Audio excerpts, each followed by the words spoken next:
Welcome to another episode of the Overserved podcast. I'm one of your two hosts, AC AngryCops Rich High, and this is the other co-host, Joe, Average Joe, G.I. Joe. Say hi, Joe. Hi, Joe. And there's been some interesting developments in the world of, I guess kind of policing. I guess you could say it's policing domestic terrorism. Investigative. And fraud. Fraud, right? There's things. Crime. And this is, I wanted to have a conversation about this, and having a podcast is the perfect place to do so. So the Southern Poverty Law Center has recently gotten indicted, or they are being investigated. I forget which. So they are indicted. Bank fraud, money laundering, and some other stuff. They're pretty serious charges. But the interesting part about the charges, which is exciting. Yes. Because everyone's like, you can't do this and that. Well, it's all documented. There's a form that you fill out for nonprofits that basically tells you where the money comes from and where it goes. Mm-hmm. Well, they just grabbed that. I think it's a 909 form. Okay. They grabbed a 909 form. They started investigating where the money came from, where it went to. So the Southern Poverty Law Center has been around for about 50-some years, 55. Yeah, civil rights. It's been a huge civil rights movement. Bad civil rights. Bad racism, right? Yeah. Oh, man. Fuck racism bad. Take my money. Take my money. You know what they did with that fucking money? Do you have any idea? They gave it to the KKK. And the Nazis. And alt-right, like crazy alt-right movements, white nationalist movements. Did you see that they directly tied money from the SPLC to the Charlottesville riot? Yes. Where the guy got killed? Where the girl got killed, where the guy ran her over. Oh, the guy ran her over, yeah. Yeah, dude ran her over like a Charger. Yeah, and they paid like somebody $75,000 to organize that.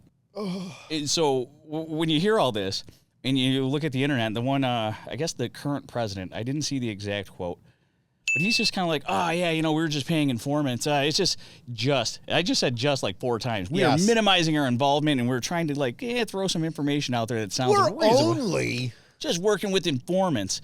But if you're only working with informants, why is there like multiple millions of dollars spent on propagating racism? Yes. Where there really isn't any. So that's what I wanted to get into, right? Because there's a couple things I felt like were talking points of the overall story, and maybe we can remember if we're not too ADD to hit on each one of them.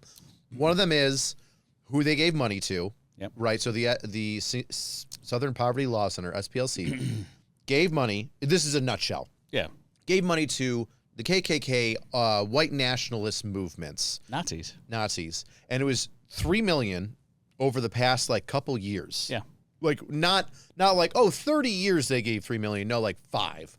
Like over the past 5 years, they've given $3 million to these agencies. Now, you would say, Richard, Joe, why would the Southern Poverty Law Center, and a megaphone for civil rights since the 50s, right? Why would they do that? And you touched on it. Because they're paying informants is what they're saying. Correct. Right, is what they're saying. That's what the president said, yeah. Correct. And within that has been some back and forth.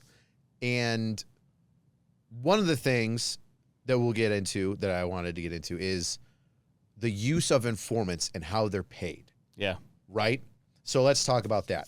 Well, let's talk about how they did it, and then we'll talk about the right way to do it. Okay, yes. Okay. Yeah, uh-huh. So one of the ways they did it was, like you said, let's talk with Charlottesville, right? Where it's $75,000 to a singular individual to help them create the event. Yeah. Which then, created the event, right? Created the alt-right, got people paid, it got people in seats, it put out flyers, right? Signs. You can do a lot with $75,000. Yeah. You know, especially when it comes to the promotion of something and saying, hey, we're anti this, or show up for that. Yeah. We'll give you $50, right? Sure. We'll pay for your lunch. I already hate this guy. Oh, you want to pay me? Sure. Hot dogs, hamburgers, and all the Coolers Light you can drink. And you're going to get, or I don't know, Southern guys drink Bud Light, Bud Heavy. Probably Busch lattes. Either way. So that's one example. And I think that the wrong thing that you and I might point out to this is you pay for information. Sure, absolutely. It's illegal to cause action. Yes. You don't pay so then the guy can go, let's say that I'm the racist dude and you're the Poverty Law Center, SPLA or SPLC. Hi, SPLC. I'm racist McGillicuddy, and I'm here to represent White nationalists. Yeah, ultra ultra-white white nationalists. super whites. Don't like any color other than the most lily of skins. Listen, if you talk to us, you already know that we combat people like you. We don't want to work with you, but here's $75,000. Can you work for us? Question mark. How's that work? I'd love to. Give me that money right now. By the way, I need more. Well, I can't give it to you right now. I have to kind of launder it through the bank and wash it through a few shell corporations before I give you the money. Yes. So it's totally on board. I'm just going to go ahead and hide this and wash this a little bit. Is that okay with you, sir? Oh, me, the guy that already hates everything you stand for? Yes. Give me the money in an unscrupulous manner because I already do unscrupulous things. Sure. We're going to wash it in a way that makes you sound like an informant. But if it's cool and you're not busy on a Saturday or something, can you, like, start a riot for us? I mean, yeah, I'll need more money. That's not a problem, sir. Check's in the mail. Bro. Yeah. So the SPLC goes up to dude. I'm just saying, like, racist McGillicuddy, right? Goes up to dude and says, hey, we want information. All right, that's one thing. We want to pay you information. You got locked up or your sister married a black guy and now you're not so racist anymore, right? Whatever it is. I don't know. You tried a burrito and you realized brown people aren't so bad. And so now me, as the Southern Poverty Law Center, go up to that guy, racist McGillicuddy, and say, all right, we want some information. Are you willing to give it to us? And racist McGillicuddy says, yes, I will. I would like some money. In the normal way that you and I would do an informant, sure, we would say, all right, tell us what's going on here. We'll usually, the first time or two, we want the first one a little for free so we can verify the information. Oh, dude, you got to prove your credibility. Yeah. So, hey, give me a little bit of info for free, you know, something to, like I said, to validate your credibility. And then from there, we can discuss payment. And payment usually depends on how good is the info. Contingent on. Correct. So in our world, hey, you said you saw a gun in this house. You're a confidential informant. We hit the house with a warrant. Oh, wait. Let me stop you right there. Okay. So you gave me some credible information that's actionable. So we can run a warrant. We can make an arrest. I can file charges on that. Correct. That's weird. The SPC or the SPL. Damn it, why are we getting this all back? Southern Poverty. All right. So, yeah, we'll call him SP. SP. So right now, SP, who defends all the marginalized individuals and sues big companies for everything. Yep. We have information that could lead to the arrest of a Nazi group. Now, I don't do anything with that. Can you start a fight on Saturday? Where's the actionable intel and what are you doing with the information? Why didn't they jump on that and make the hit like you talked about? Well, yeah, why aren't they giving this to law enforcement officials that are saying, hey, by the way, we've got this informant. They're saying that X, Y, and Z is going to happen. We would like to work closely with the FBI and so and so. At what point can your criminal informant commit a crime and get away with it? Yeah, they're not supposed to. They can't. Yeah. You can make a deal with the judge after the crime's been committed. Correct. But at what point when you're radicalizing and like motivating and mobilizing all these words, these people to commit these crimes on a Saturday to the point where somebody gets run over and killed? Who's responsible? I mean, you would think that somebody funding it irresponsibly would be. The SPs over there giving money to everybody to start all these things because they don't like Nazis, but they're paying Nazis. They don't like the Aryan guys because they don't like the marginalized community, but we're paying everybody. But on the flip side, you know what else they did? What's that? They mobilized their legal team to go after Christian mothers who didn't want books and transition books in school. So they went after Christians. So it's okay to pay racists, Nazis, and American people, but if you're a mom and you don't want a book in your school at the age of 5th grade, you're a terrorist. How dare they? How dare they? How dare a mother say, you know what, I don't want my child exposed to ding-dongs in 5th grade in a book in your library. And we can't be Christian, but we can be any other religion. As long as it's not the majority. Southern Poverty would identify those people and then push that narrative. Well, that's like the what do they call it? Not the neo-fascist. There's like a term for it. Not Marxist, not socialist. There's a term for these people in like academia where it's basically like anti people that are in charge, like anti-power structure. It's not nihilism. Oh, man. What's his name? Peterson. Jordan Peterson used to talk about him all the time. It's like his enemy is this group of people. I forget. That's okay. We'll get there. Anyway, let me backtrack, though, to the to the informant thing. Oh, right? so back to the informant. Yeah, there was a little ADD. That's okay. But yeah, so they went after that. Yeah, They got actionable intel. So my informant guy will come in and be like, hey, here's the intel that I have. I go, okay, cool. I'm not just going to give the guy $500 for the information that he gave me. I have to verify it. So I get a warrant. I hit the house where he says the one gun is. Maybe there's one gun and I give him $250, $500. Maybe there's 3 guns and 2 kilos of coke. I go, well, here's $1,500 because this was a banger.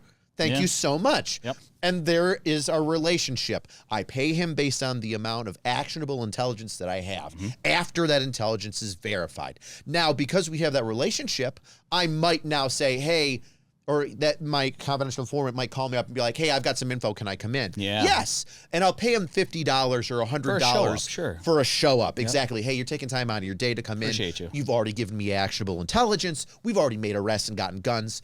I'm now paying you for your time because that is the appropriate thing. And then further on down the line, as we get more warrants and more guns, I continue to pay you that way until that well dries up. You dislike crime, so you use a criminal informant to address the crime issue. We take guns and drugs off the street, we get an arrest. Southern Poverty doesn't do that. They just happen to end up paying for all the stuff and don't do anything with the information and continue to support, enable, and, just... But here's to talk on your support thing, right? God, say more. So now we go back to the Southern Poverty Law Center. It's not $500 or $1,000 for you to give me info. It's turned into, and this is where the issue is it's turned into that $75,000, let's say over a couple months, or maybe all in one payment, whatever, for Charlottesville, where you're now creating the racist event. So now they can fight against it, post about it, and say, look at the racism. And then what happens from there? They fundraise. They fundraise so that's $75,000 that they spent on one guy for one event, maybe over a course of a couple months. Not their money. Of money that was gifted to them because they are a non-for-profit. People for saying, a just cause. Yes, we want to end racism. Here you go, Southern Poverty Law Center. Go sue the people that won't bake the gays a cake. And they're like, okay, we will. Well, now the Southern Poverty Law Center has taken those people's money who want to end racism. Yeah. And they're saying, sweet, we're Noble going to cause. fund an event now so that it can happen, so that we can, quote unquote, gather more intelligence, but also fundraise because, hey, look at how real racism is again. It's back. It's stronger than ever. We need to fight it. Give us your dollars. And that $75,000 that they spent of somebody else's money has now quadrupled, centupled, become $1.5 million in fundraising for them. Yeah. So you might say that's kind of a Ponzi scheme, criminal. Oh, it's a triangle-shaped marketing scheme. Interesting. Interesting. We like pyramids. All. So Kash Patel and the FBI, from my understanding, are looking at them and saying, all right, you're indicted because here's the deal. Yeah. You can't. It's all documented. Yeah. You can't take somebody's money as a non-for-profit and then spend it however you want. That's not how a non-for-profit goes. You have to be open. You have to give it to the thing that you're giving it to. So that way, like, rich people and unscrupulous people don't just like funnel money into their accounts or funnel money into large racist events. So then people die and then they can fundraise off of that. I'm pretty sure the 909 explains where the money comes from and goes.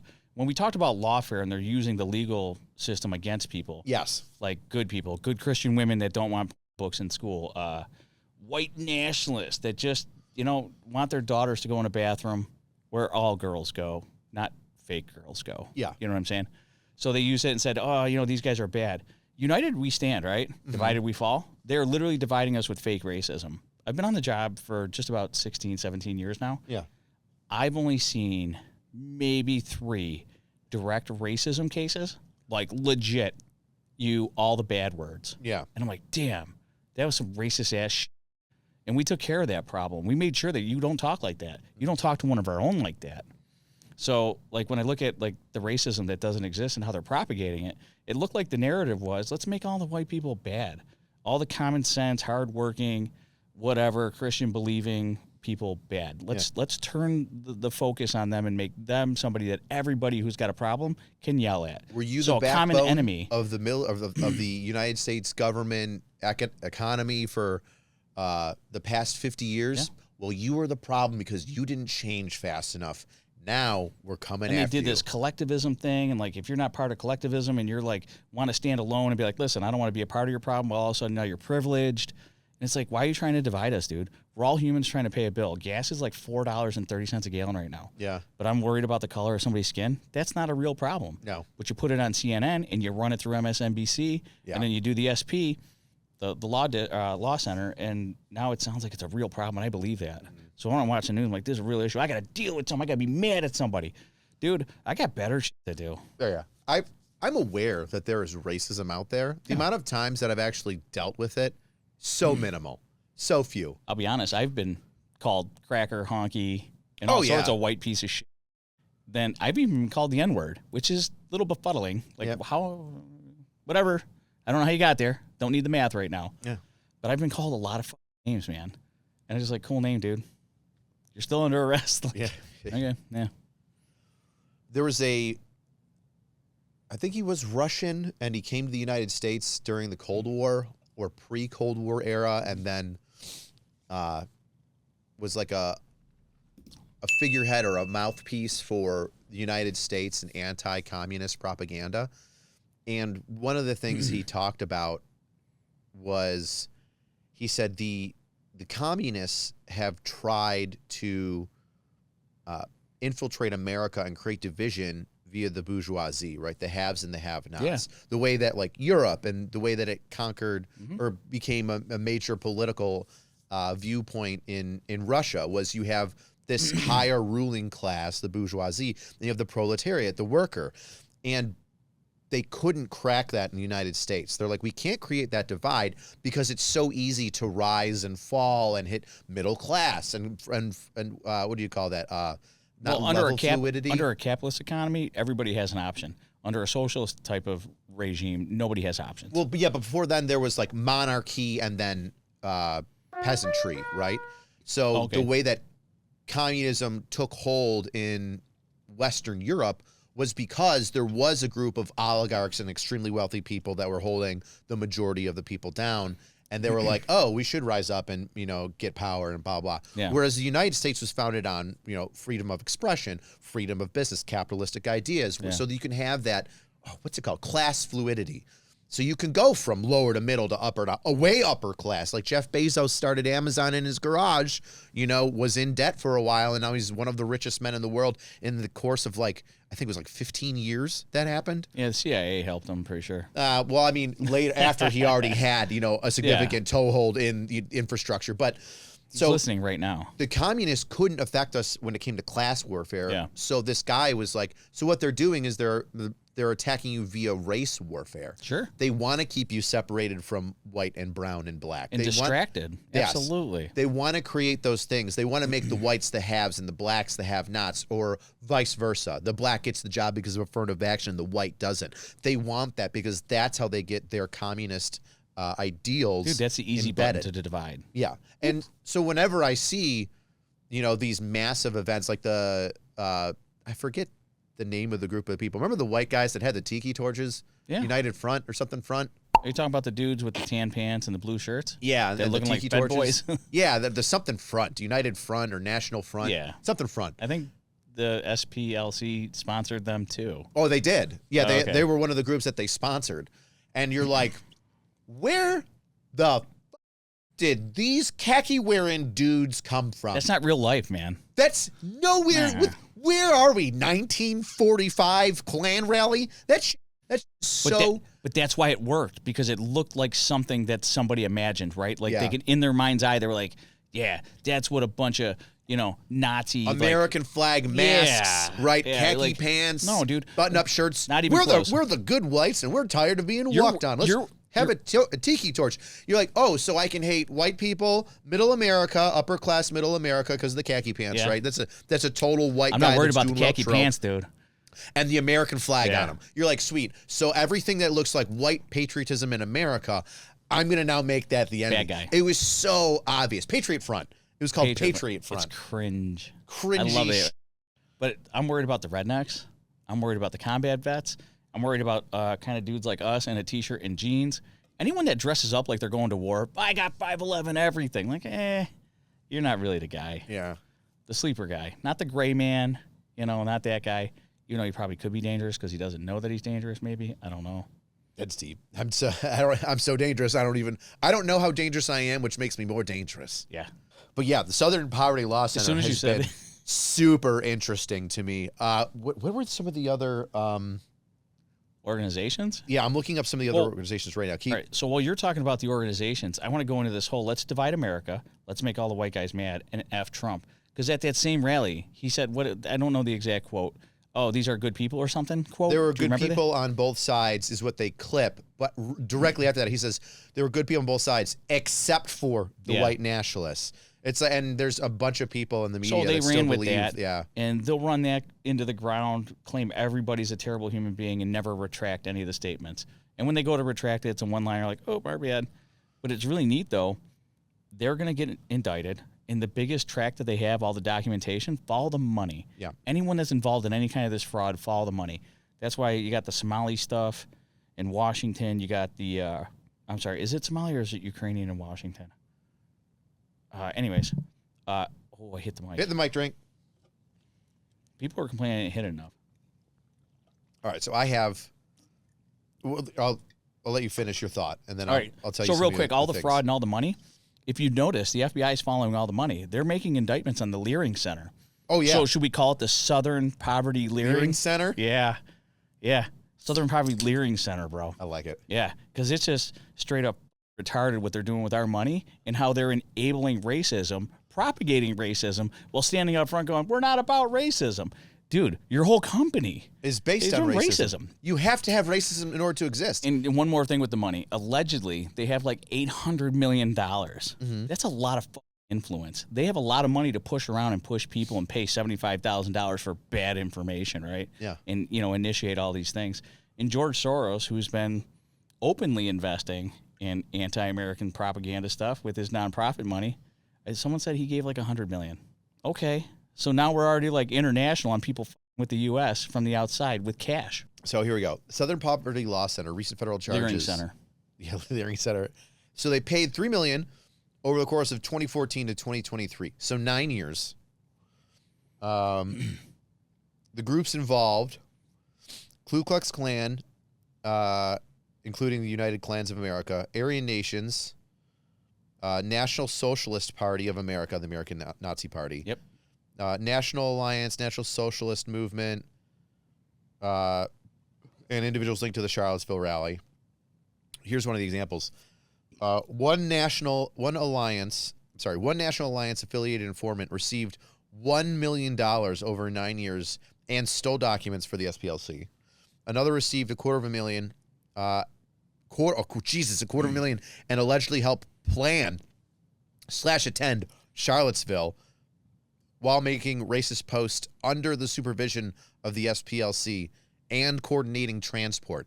So, dude, you're paid $250,000. You can't do that as a CI. To transport people, too. You're like, hey, I'm going to give you $250,000, Joe. I want you to create social media posts.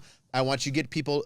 not only do I want you to get people interested in the event, I want you to transport people to the event to make sure that more people are going there. You know how... I want big numbers at this racism. Yeah.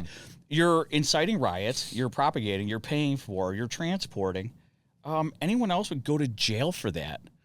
If you told your CI, hey, dude, we need a gang shootout on this corner so I can get a warrant on this house. Can you do that for me? But then do the shootout but never get the warrant. In fact, somebody dies and it's your fucking fault. Hey, there's a blood party over here. Can you bus in 30 Crips so then you guys can go like meet up with one another? I would only do it if the bus was lowered, but yeah. Yeah, if you want to go back to all the warrants and everything, I can't believe they got away with it for as long as they did, but I understand how.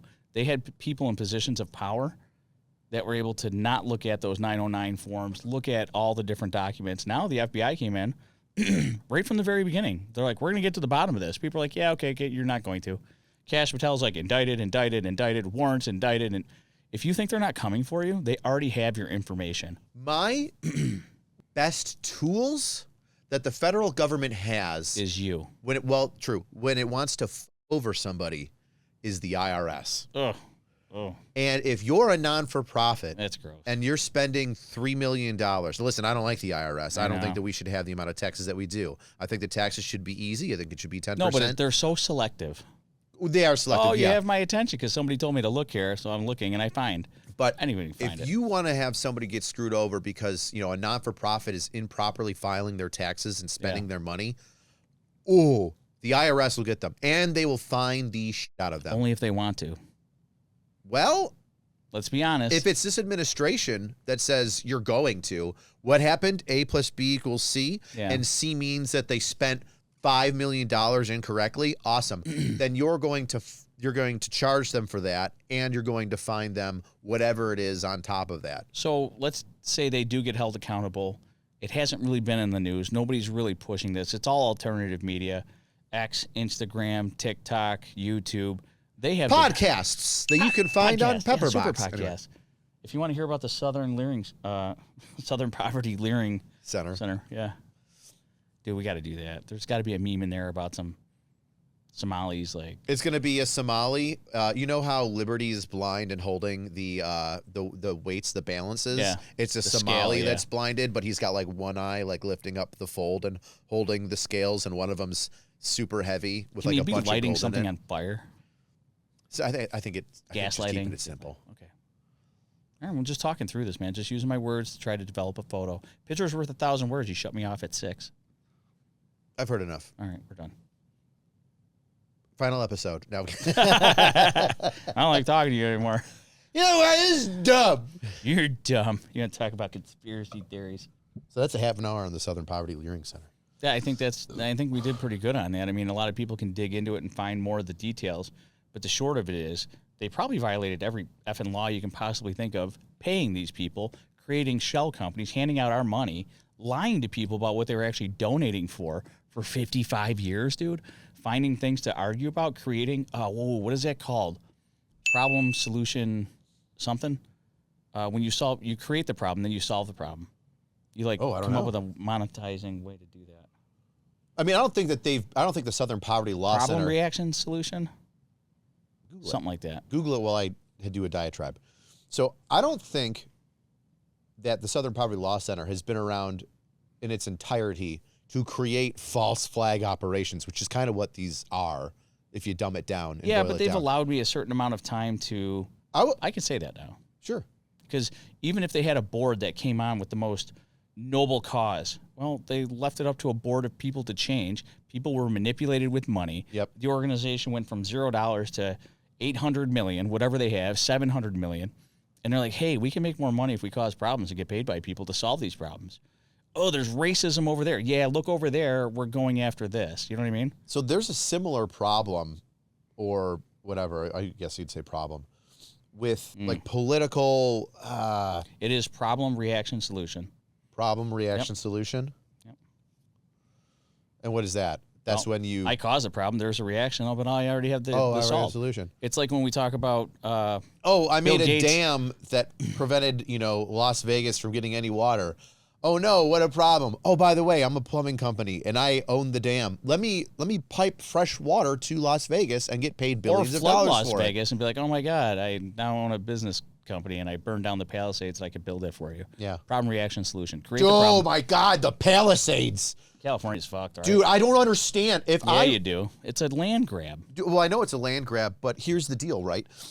There are thousands of people in the Palisades that lost their homes. I dare say tens of thousands. So who gets damaged by that? The insurance companies. They have to pay the claims out, multiple millions, tens of millions of dollars. Yeah. When it happened in Hawaii, people were buying houses in Hawaii that were near the beach, 300, $500,000, 1.1 million. You lose 40 houses, that's $40 million, $75 million. The insurance company's got to cough up that money. They don't have that money. They've invested it in various products. It's not liquid.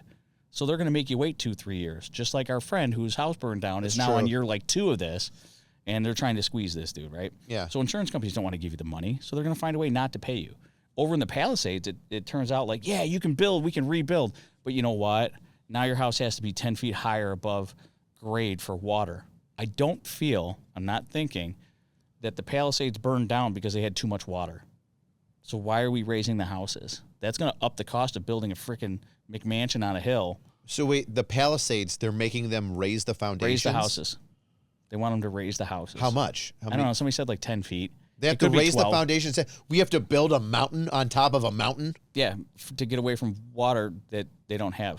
To get away from water, they didn't flood, they burnt.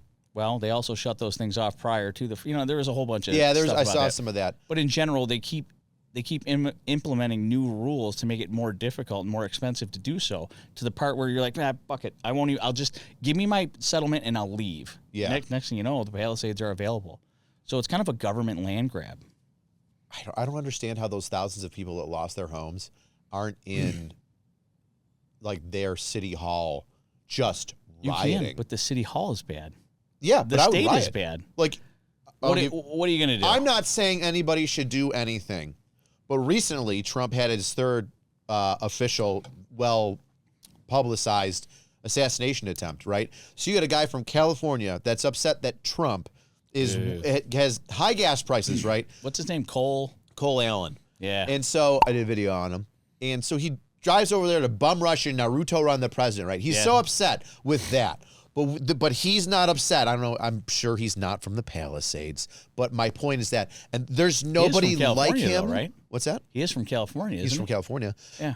He thinks that Trump is the problem and not like the people in the Palisades. If you want to go run and gun somebody down, maybe like, and I'm not saying anybody to do this. I'm just saying if you're of the mindset, if you were to be upset with somebody, why is it? Why is Trump your problem? Why not the people that are running the Palisades that are like, it's been 2 years, you still can't build your home? Wasn't there a guy with a bulldozer? Then he armored it up. Something like that. I believe he was a hero. And even if he wasn't a hero, because there's some flawed logic in that thing, like that he was just getting fucked with and that's it. His breaking point. He reached his breaking point. Like, how is somebody in the Palisades not like, all right? It's that get off the couch moment, though. Financially, can I get off the couch and burn this bridge? Do I have political connections that cause me to make millions of dollars in this town? Brother, and if I go an empty bottle of Jim Beam and an ounce of gasoline and a rag, I think you're spending $40. I would never drink that. That sounds terrible. I would drink the Jim Beam, and then you would just fill it up with a secondary liquid. And everything makes sense after that. Yeah, right? Once you finish the one bottle of Jim Beam, you're just looking for, any glass bottle will do. Some Snapple. Ooh, spicy Snapple. Could you imagine Molotov cocktails in Snapple glasses? They look friendly. I just see like Seattle riots doing that. Like lefty granola crunching hippies that are like, we won't drink, man. That's bad for poison for your body. So we make Molotovs out of Snapple It'd bottles. be cooler if they like opened it up, read the message, and then screwed it back down. Then the message says "Fight the power." Little fist holding a Snapple bottle. Yeah, there's a black power fist. And again, I go back to what's going to get you off the couch. If you have nothing to lose, then you can lose it all because there's nothing. Did you see that the guy who lived in the Palisades, who used to be a reality TV show star, I forget his name, is now running for the mayor of, I think the Palisades. A reality? Yeah. Oh, okay. I think the Palisades fall under Los Angeles, like fall under the mayor of Los Angeles. People are ready for a change. And he's running. He's not going to win. He's a white guy. So he's going up against the black female incumbent mayor. It's never going to happen. If I would vote for him in a heartbeat, just so that there's change and so somebody can build their fucking house. Obama brought change. Yeah, the change that he stole out of our pockets. Boom! That's all I got left. Make it a T-shirt. I can't double down on that statement. It was a good joke. It was a good joke. We're not making T-shirts. Oh, but we did talk to Bunker Branding, and we do have some stuff working. Oh, side note, yes. By the way, hey, for those of you that have enjoyed the channel so far, we appreciate you. We have merch coming out. It's going to be on Bunker. If it's out now, which hopefully I think it might be during this episode, we'll put a link below the YouTube description, and we'll put something in Pepperbox too. Dude, and I got to tell you, again, with these forklift guys, man, they are crushing the comments, man. We're the forklift guys in the Palisades when you need them. Where were you, Where's heroes? our up-armored forklifts? Oh, yeah. Where's our Bearcats with bulletproof glass helping people out? Could you imagine or a bunch Bobcats. Bearcats are actual SWAT vehicles. Yeah, Bobcats. Bobcats, yeah. Yeah, just a bunch of up-armored Bobcats and forklifts. Forklifts. Just like going through and just like just flipping cars over nice and slow. Did you guys build a safe city? Do you got the Chaz going on over here? What are you doing with these forklifts? Yeah, if you guys united, you'd probably like just take the whole United States. It would be. But we got CDLA guys, we got crane dudes, and everybody's joking about lifting heavy loads. Hilarious. But we do have a forklift T-shirt coming out. and it says forklift certified on the back. So when you're sitting on the forklift, you can actually, people will know you're certified. We'll talk more about that in the after show. Sorry. For our special guys. God, they're wild. They're fun. I will say this. We do not have a lot of subscribers, you know, when it comes to like larger channels and stuff like that. And that's fine. I'm fine with that. I would rather have a cool group of people that are tight, which is what I think we're growing here. Dude, they're tight. Than a million weirdos that don't know anything. I will say this, even on my AngryCops channel, I have a large following. The comment section is awesome. It's fun. I remember there used to be people that would jack with me in the comment section, and my comment section would go and destroy them. The AngryCops group is a tight group, and within that group is our Overserved group, where we've got a lot of tight weirdos. Yeah, it's fun, man. It's solid. It's definitely a lot of fun. We're really growing something kind of cool here. So how do you handle all the stress of all the stuff that you see on TV?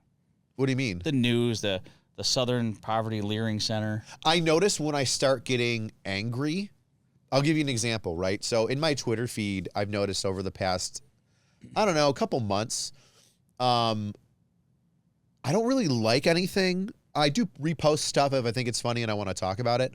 But I just like review stuff, and sometimes I'll read the comments, and I think that interaction with the post tells the algorithm show him more of this, which doesn't necessarily mean I want to watch more of it. And the topic is usually racial unharmony with like, there'll be like accounts that are like reposting, you know, black folks stealing or fighting in a Popeyes, just like reaffirming the negative stereotypes with incidents that reaffirm negative stereotypes, right?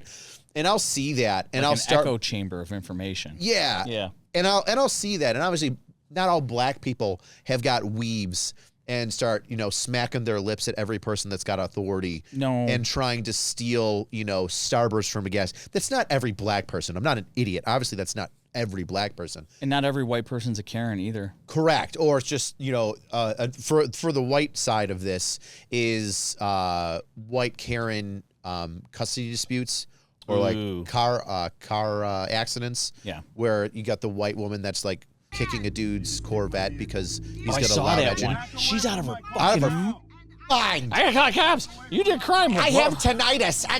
And she's like screaming at the guy. Yeah. So these are the things. She kicked a fucking $80,000 car. Oh, what an idiot! Because the engine loud. So sad. You got tinnitus. I would have decked her. But that's like when I feel that. When I'm like, I would deck that person. I go, why am I upset? Yeah. Why do I feel like I need to deck a stranger that I don't know? Yeah. Over a video that shows 5 seconds of them overreacting to some.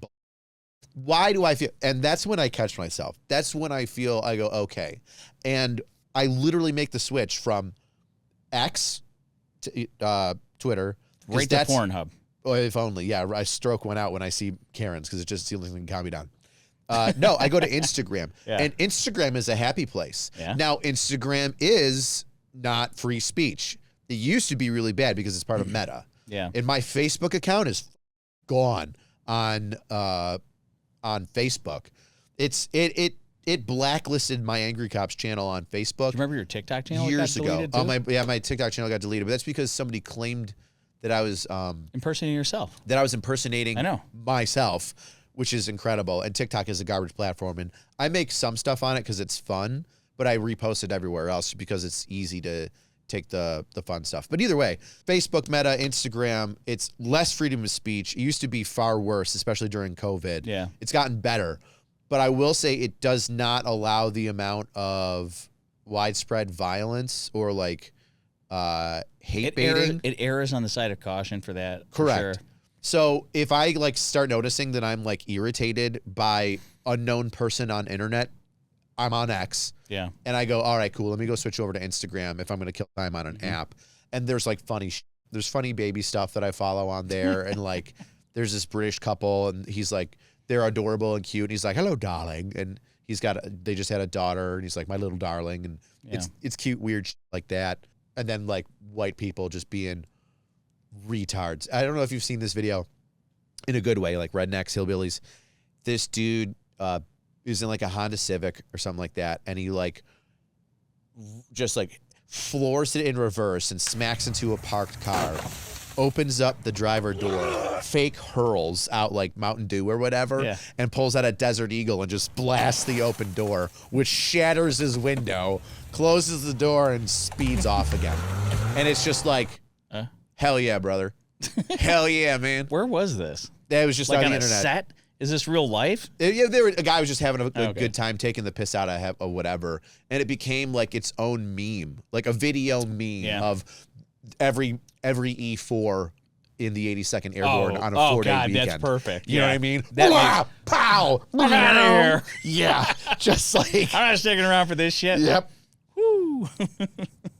Oh God, that makes me think about that one time we were coming back in the Mustang. The convertible? Oh, yeah. Yeah, it was a good time. I fell asleep in the back. I was so tired. Gate cards just waved us through. We were out having a good You can't evening. question an unconscious person. Yeah, that's right. Is he drunk? No, sir. He's sleeping. Dude, we had a friend. So we were out. We were off post for a little bit. We were coming back. The top was down. It was raining.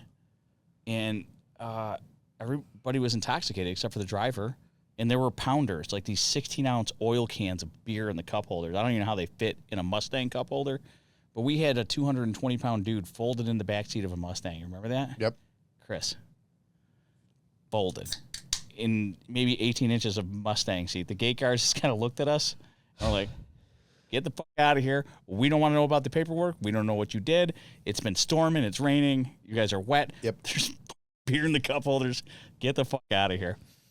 Sometimes you just, if you're too much of a problem. Well, that's the thing. I remember on my first deployment, I was wearing shorts, grew a beard, had the hair out, doing things, not wearing PT belt, doing all crazy. And a first sergeant chased me down, probably about a quarter mile to tell me to put my helmet on. And I realized the more outside of the regs that I was, the less attention I got. If I was close to being in the regs, wearing the uniform and off just a little bit with no PT belt, because that day I was wearing ACUs. Yeah. I don't wear ACUs on post anymore after that. He's like, who are you with? I'm like, Civil Affairs. He's like, oh, well, you're supposed to have a PT belt and a helmet. I'm like, okay, cool, I'll try. I was at E4 being chased down by a first sergeant from a premier division. I don't know if I told you the story. Did I ever tell you the story how I got yelled at by a Navy chief and then I told him I was Civil Affairs and he was like, oh. No. We're overseas. It's our both of our first tours. I was there. Yep. You were in Talil. Your first tour, right? No. No, that was our second tour. I was on Fob Remagen. Remagen. Yep. So, Warhorse, right? Not me. Not you. All right. Anyway, so you're at Remagen, and I was in Kirkuk. You don't even know me. Who are you? Just a stranger in the night, passing by, sharing two awkward Humvees glances. in the night. All right. I'm in Kirkuk. You're in Remagen. I'm the E4 in our Civil Affairs team, and a Civil Affairs team is an E4, an E5, an E7, and usually a captain or a major. That's the way it used to be when it was cool and we did stuff. It's lame now, and I don't know how it is anymore because I don't care. But when we were doing fun stuff, that's the way that it was. And don't hate your family. Yeah. And as the E4, you're in charge of all of the, right? Vehicle, ammo, crew-served weapons. Radio fills. Everything. Oh, yeah. You got 9 jobs. Yeah, I had a lot that I had to be accountable for. But that's because the Civil Affairs Sergeant, the team sergeant, and the team chief, which was the 03 or 04, were out like planning missions, planning civil and military operations, and talking to the battle space commander, usually a colonel, if not higher, about like, hey, this is how we do and this is what you need to know. Here's how our military involvement is affecting. Here's how we can push things into our favor, yada, yada. Anyway, one of the things that I had to do was I was in charge of everything in the vehicle, which included up armor and jamming systems. So one day, there was like a jamming system that I needed updated. We switched out from one to another, and I had to take it to the jamming system replacement dudes. And that was in this massive lot with a whole bunch of vehicles, this massive motor pool, if you will, where all the up-armored upgrades would also occur. So on most FOBs, you had to have 2 people in the vehicle. You had the driver and his TC, which is truck commander. And I never had one. Yeah, neither did I, because I was was on the FOB. I'm a smart guy. I'm a smart guy. The other 3 people on my team have shit to do, and I had to figure it out, which means I drive on my own. There's only 4 of us. I don't have a platoon of people. Correct. That's where like Civil Affairs came in, and you have 4 different jobs instead of 32 people in a platoon and a team of people. Humans getting shit done. You were the maintenance guy. Yeah, Yep. dude, I was cutting and welding. I didn't fucking know how to weld. I had to learn. I didn't really know much about commo, but I had to learn. Figure it out. Yeah. So I'm driving alone in my up-armored Humvee, per usual. Who gives a shit? And I get to this motor pool area where, the jamming systems and the armors are, or the vehicles are being up-armored. And I start driving through, and it must have been a layout of something crazy, but there was they had blocked the entire way to get to the opening bay, because it was like a drive-through almost, like a Delta Sonic. Yeah, we had Rusty Nails, had the same thing. Front opening, couple bays in the middle, drove right through. Yep. So I'm trying to get to that large door so I can park my Humvee in there, give them the keys, and then have them switch out the jamming system. And they've got it all lined up, so there's no way I can get to it. Well, I see an area, and I'd been driving in Iraq for like months and months and months at this point, so I could fit a Humvee in a gnat's ass. And I was like, that is just big enough for this Humvee to fit through. I know it. It might push the mirrors in, but I should be fine. You should always fold the mirrors in if you're going to park in a tight spot, right? Right. Well, I'm trying to drive through. I'm not even parking. I'm just trying to drive through. Yeah. And on my left side is some weird vehicle. I don't know what it is. And then on the right side, I remember, is an up-armored LMTV, which is like a military semi-truck that also has like a pickup bed in the Super back. big dump truck type steel looking thing. And I'm driving. I've got the new up-armored armor on it, like the level 5. Is that the one with the hockey pucks and it had the spacers in it? Yep. Or, okay. Hockey pucks and spacers in it with the safe doors. Oh, yeah. And I'm driving, and I'm going slow. I'm making sure I'm good to go. And don't you know it, on the right side with this little lip, this little 1.5-inch extra armor that goes above the door, so snipers can't like snipe in through the gap that the door has when it closes into its jam. It's on the outside and up. Yep, yeah, outside it's like and up. 3-inch plate at the top of the door. Exactly, this long rectangle that goes above, that attaches to the door and goes above the its seal, so then you can't snipe through that gap. And it catches on the LMTV that's up armored, and it drags and peels off like a little metal shaving of it. But it's metal on metal, so I'm gripping and tearing off a little bit of the armor, scratching the armor, and the LMTV is shaking a little bit, just like if you bump somebody's bumper. You're a fucking terrible person. I'm a horrible person. I hear people screaming, "Oh, stop that thing!" Somebody runs up and jumps on the hood of my Humvee like a spider monkey, and is like trying to push the LMTV up. They're like, "Back it up!" And I'm like, why is everybody freaking out? I rubbed the armor of one armored vehicle with another armor. If it was infantry, I would have been like, slow down. You're about to roll that in 5 fucking minutes. They were rolling those things like left and right over there. So I literally brush up against, I have a scrape on my armor. It's a small scrape on the other armor. Yeah. Maybe 1/8 of an inch, not even, a 16th. Like less than a 16th of an inch was like scraped away from it. Yeah. Of 2 inches of armor. And, they back me up and they pull me through. And the Navy chief that was in charge of the jamming systems comes out. And he's like, why don't you have a TC? Why don't you have a ground guide? And I'm like, I'm the only guy that's on my team. I'm alone. I could not get anybody. I'm the one. Yeah. I am it.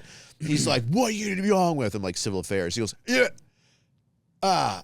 And he knew who the civil affairs guys were on our fob, because we had guys that were specifically going to him and being like, hey, kind of a big deal. Here's one truck I need done fast. And the first time they might have said off. Well, then a colonel or the battle space commander sent their boss, 2 bosses ahead of them, an email that said, no, these guys get it done now because they go out every day for 8-hour-a-days and blah, blah, and they're my guys. So once I said civil affairs, he was like, Same thing, man. Same thing. Do you know Simeon? And I'm like, yes, he's our commo specialist. I go, do you know Major Beekman, my team chief? Yeah. Just the guy in charge of 4 dudes? Just my Excuse me, in charge of 3 dudes. He's one dude in charge of 3 dudes, and he's a major. Yeah. So for you, a lieutenant commander, how do you feel about that? And he's like, all right, maybe it's not that big of a deal. And I go back and I look at the armor that's scraped up, and it's like 18 inches, 10 inches of scrape, half of a 16th of an inch. 18 or 10 inches. That's like this big, right? That's going to be, that's like 10 inches. It's like 10 inches. Right? Do I have my math wrong? This is 10 inches because that's 6 inches. This is 6 and okay. Yeah, this is at least. Yeah, you're right. So yeah, the event. Well, the whole event ended up with being an absolutely nothing. I looked at the scraped armor. I'm like, are we retarded? They're literally rolling these things by the dozen. We'd come. Oh man. So some of these roads that get washed out down by the Tigris, and these infantry guys are like, we're gonna take these tons and tons of vehicles, and we're gonna go down by the. I'm like, listen. First of all, our radios are line of sight. Like literally, they have to be able to like kind of see where the tower's at in order to get there. They had repeaters set up, but they weren't that good. But they wanted to take our Humvees that were supposed to be 5,000 pounds that now weigh 14,000 pounds and go drive around like mushy rock and mud. And they thought that was a good idea. Dude, they were taking LMTVs, which are really high center of gravity, with the fucking armor. And like, we're going to go on a mission over there. I'm like, yeah, we shouldn't do that. We shouldn't go down here. Like, you're an E4. You don't know what you're talking about. I'm like, I don't have to be an E4 to know that this isn't a good idea. I've driven off-road before. Man, we had one Humvee just go in the water. And it's upside down. I'm like, I told you so. Got to the point where the commander shut my radio off. Oh, really? I was like giving him Which commander? Your team chief? I'm not going to say his name. He's a nice guy. But at that point in time. So, wait, a guy in our unit? Or, yeah, okay. in our unit. That's all right. He just was sick of hearing me telling him, hey, sir, there's a payloader up there. That's going to need, we need to go talk to them. They're going to have to pull us out. We're not getting stuck, Maluski. I'm like, cool, whatever, man. Like, you know, if we get stuck, we're kind of like dead in the water. Sun's going down. We got no comms. This is not a good situation. And I'm just like laying in. I don't want to get shot. Yeah. Dude. Wait, is this with an infantry unit? Well, yeah, they were our escort that day. You were infantry. I know. Like, did you not be like, hey, guys, by the way, I left infantry and I did this and I'm with these guys now. But just so you know, I was one of you. One of us. Google, gobble, Google. So, yes, that's all fantastic. Don't listen to me from experience when I tell you that they have the high ground, we don't have comms, and we're in muddy water, and this is not good. Just wait for it to happen. And it happened. After that, that commander never gave me another issue. We had to hire the payloader, paid him, I don't know, $1,000 or whatever money we had. Yeah. He pulled the Humvee out, and then we got back to base. We're like 3 hours late. Everyone's wondering where we were because we didn't radios. So I called for a record. I'm like, how? How would you like me to call for anybody right now? We were like 50, 60 feet below grade. The cliffs are this high. It wasn't going to happen. You're going to have to send a couple Humvees out because you're not going to send one out to like go hit high ground and then send out a message. So I was like just ramming on about the I told you so moment because I really don't want to get shot at. Did you have the Harris radios or the embedder at the time? Both, actually. We were switching out. We could have Harris radios in the truck, and we had embedders on us. Okay. So we still line of sight radio. After that, the commander's kind of like, oh, cool, dude, whatever you say. So like I kind of earned my cookies. Yeah. And he's like, okay, I'll listen to you now.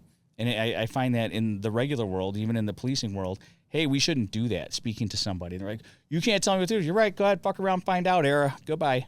I can't tell anybody anything. I got to let them go through it to figure it out on the other side. So I don't fight people anymore. I don't get emotionally involved. Unless my ass is on the line. I learned from you back in the day of... How to make babies? No. It's a special hug between a mom and a dad. I figured that out. No, how to get people to think that your idea is their idea. Is this good? Right? I'd be like, hey, you know, you brought up this one time before, whether they did or not. The inception. that we should be careful. Like, hey, sir, we'll go with your scenario. Sir, I believe that you brought up in a briefing one time that these are like the things that we have to look out for. Ooh. So, like, are you telling us that we should ignore what you said before? I'm confused. Can you tell me? Yeah. Are you sure? Because this is the thing you told us to look out for, right? Yeah. Oh, yeah, it is. It is the thing I told us to look out for. Oh, good job, specialist. He's so smart. Yeah, there's been moments like that. At first, with the 101, when I was in Kirkuk, our first tour, and I was, the E3. Real quick with the 101, they put Rakkasans. Oh, that's Rakkasans. That's Rakkasans. They do that, but Rakkasans they did it on sheep. They were spray painting sheep in the desert with Rakkasans on. Yep. They drive by, like, ooh. Is it? I was with No Slack, which if you are if you've ever been a part of the 101, you know the No Slack battalion because they don't f around. Like they're the. I dare say they're the best battalion in all of the 101. Ooh. Not because I was there. You might stir up the comments with that one. Hey, go ahead. If you've been in No Slack or you've worked alongside No Slack, that's not just a motto. Like they do not take weekends off. Yeah. they work constantly. They are all about the grind. And that is the history of that battalion, that every commander tries to one up over the other one. Damn. How much harder can we work? They're the I didn't fun. know that at the time. I knew that they were awesome when I worked with them, and then I came back home, and then I was talking with guys that used to be attached to No Slack, and they were telling me like their moto stories about how, there was no breaks. There was no slack. Anywho, it took me about a month and I liked the 101. The 25th was a different animal.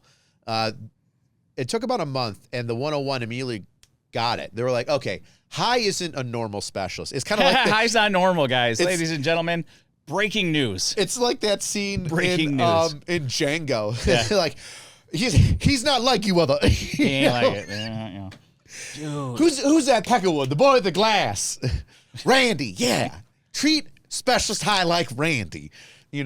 Was kind of how it went. I think we're about to run out of time. Pause. But it took the 101 about a month, and they were, like I said, it was like Django. He's not like other boys, and so they took care of me, and I would go out on missions with them where I was just the lone CA specialist, and they were like, "Hi, where do you have to go today? Hi, what do you want to do today?" To eventually where I was going out on cordon and searches with them for key leader engagements, and I would help them cordon and search, and I loved it. Dude, as soon as we learned their TTPs and what they were doing and how they like things, they were like, you're welcome to come. Once they figured out that we weren't retarded. I'm not saying that E4 infantry guys do crazy shit to maybe not earn the trust of their commanders, but most likely they probably did. Yeah, well, there's also a lot more of them. Yeah. You know what I mean? When you've got 50 E4s and 20 of them are retarded. I put that shit on everything. I had to go to an infantry ranger captain named Captain Lesperance. Be like, hey, I'm E4 Maluski. I need 3 vehicles for tomorrow's mission. Ours aren't assigned to our deadline. Like, we need 4. He's like, who the fuck are you? Like, why is an E4 talking to a Ranger commander? Like, yeah, he was not fucking happy. Mm-hmm. And he's like looking, he's like, oh, CA? Okay. And then we kind of proved our footing. He's like, right here, sir, right here. Yeah, you fucking see it? Look. No, you see the airborne tab without the wings on my chest? Look at my lats.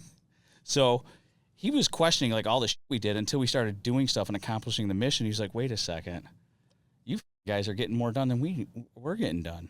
Like, yeah, dude, we can help you if you help us. We got money. We have access. Yep. You're stuck in this zone. We have all the zones. Where do you want to go?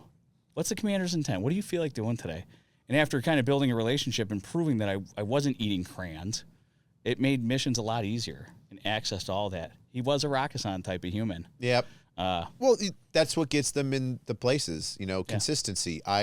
You let the system work the way the system was designed to work, but you don't think outside the box, and that can kind of dig you into these bad spots. For me, our sell on, especially with the 101, to get the 101 to like us and not give us, and we had a great relationship with them, was we had the MMBJ jammer, and we also got upgraded on. I only heard BJ, but go ahead. The MMBJ was just for SOCOM.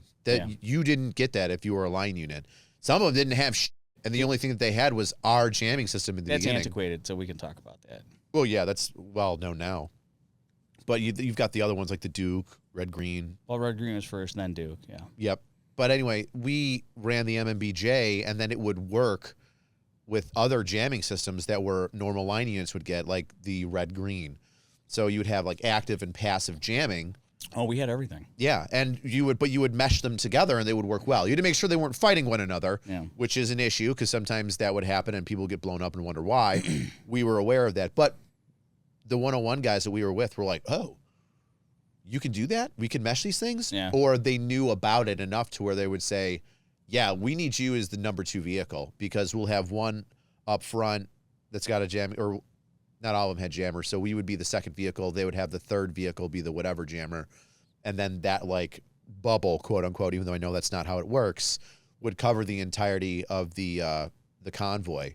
And if the first vehicle did get hit, then we still had our jamming systems for the rest of us, and we could still, pick up our casualties and move on. Did you say that? And I'm just thinking about Bryce and John. They could probably super explain jamming. Oh, yeah. Yeah. Oh, yeah. Oh, they absolutely could. Yeah. Especially when it comes to like portable cell phone jammers and stuff like that. Yeah, dick move, dude. I just want, access to my phone while you're driving by. Yeah, rude. Rude. But On that note, we're going to kick it over to the after show. Only on Pepperbox, as you see the light behind me. So if you want to see a little bit more shenanigans and us talk about some of the things that we were going to talk about earlier, join us over on the Overserved. I had a brain fart. Join us on Holy the Overserved. Fuck. Every episode, you're about to stroke. I'm going to keep an AED here. We're going to shock him every time he pauses. Whap! And how many joules of energy? Yeah! We're done. After show. Dude, so as far as the after show goes, I get text messages from my friends that are trying to watch the show. Yep. It's like, you and your ads, I hope YouTube's paying you.